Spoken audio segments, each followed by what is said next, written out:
Hi, I'm Nick and I'm with Fishbowl Software. We're a technology consulting team that helps companies solve complex, custom, and sometimes just plain weird technical problems.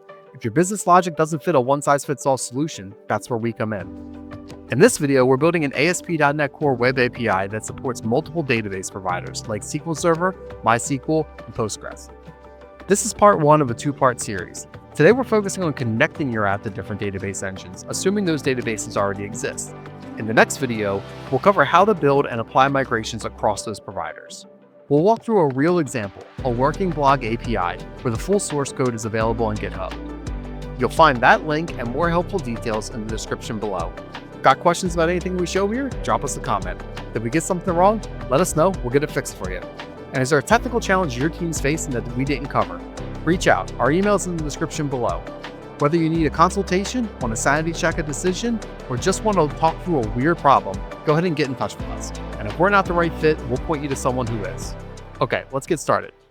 I'm going to be using Visual Studio 2022 for this walkthrough, but you can use Visual Studio Code, JetBrains Rider, or even Notepad if you feel like it, but I wouldn't recommend it.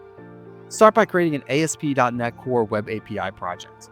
I primarily deal with web APIs, but the setup here will work for any .NET project type that uses Entity Framework. Name that solution demo.multiple database providers. At the time of this recording, .NET 9 is out, but I'm still using .NET 8. It works just fine either way, but it may depend on how you install your packages. Be mindful of version-specific changes. If newer versions of .NET break this demo, please go ahead and reach out. We'll update the GitHub and update this video. Once your project is created, go ahead and remove all the default weather forecast boilerplate that comes with Visual Studio. That's just noise. Now let's organize our solution. First, create a new class library project. I named mine demo.multipledatabaseproviders.domain. This is going to house your domain objects, things like blog posts, users, and base entities. In this project, rename the default class to entities.cs. This is just a base class that all your entities will inherit from. In this case, we're just going to have an ID in this class. Next, add a new class for blog entry and another for user. You'll notice that I'm copying and pasting from the working GitHub repo linked in the description. Feel free to follow along that way. Next, create another class library, demo.multipledatabaseproviders.data. This is where your EF Core logic will live. Add a class for blog context. Install the Entity Framework Core package first, and again, check your version. You'll also need to add a project reference to the domain library. Now, drop in your blog context class. You'll see some mapping classes here referenced that we haven't added yet. We'll get to those in just a second. But let's pause briefly to talk about how we're going to handle mappings. You can either use the Fluent API or you can use data annotations. Fluent API gives you more flexibility, especially when working with large or evolving domains. Data annotations are fine for simpler use cases, but tend to get messy with edge cases. In this demo, we're using Fluent API because we want to be explicit and make our mappings future-proof. Let's add those mapping classes now. Inside the data project, create a new folder, Mapping. In that folder, add entitymap.cs. This is your base mapping class. Next, add blogEntryMap.cs. Finally, add usermap.cs and put in the code that you see here. Once that's in place, update the namespaces and blog context to reflect the new files and build the data project to make sure everything compiles clean. Okay, so the domain and data layers are ready now.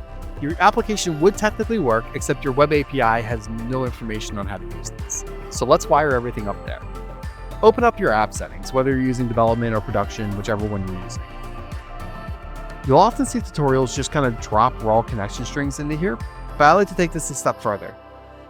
Create a database context configuration class in your project. This lets you carry additional metadata with your connection, like which provider we're targeting, and for MySQL, the server version. We'll also define an enum here for our supported providers, like SQL Server or MySQL. Name is included in the config too, although we're not going to use it in this project. Now we'll set up EF Core to use dependency injection. Most examples just call use DbContext startup.cs, but we're going to encapsulate that logic in the data project itself. Add a new folder to the data project called helpers. Inside, create databasecontextbuilder.cs. This is essentially just a factory class for building your DbContext.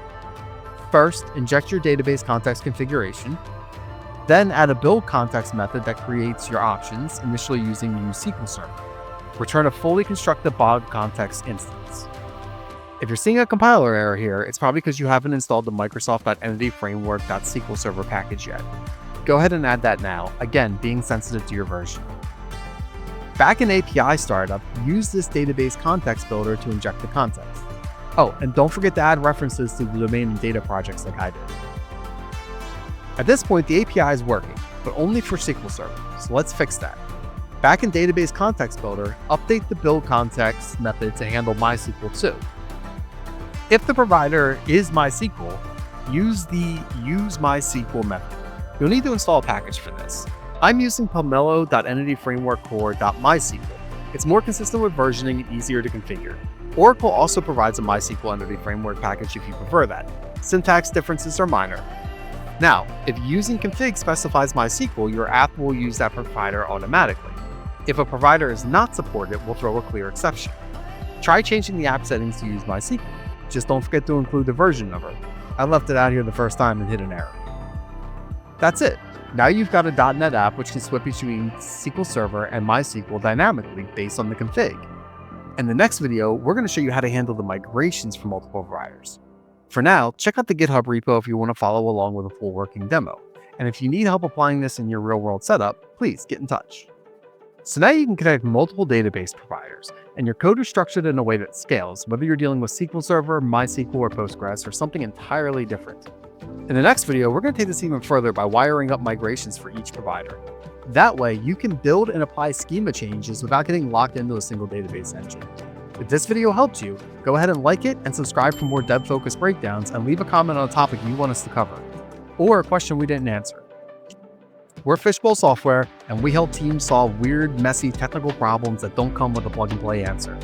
If you need a consultation, want a second opinion, or just want to talk through a tricky setup, send us an email. It's in the description. And if we're not the right fit, we'll point you to someone who is. Thanks for watching, and we'll see you in the next one.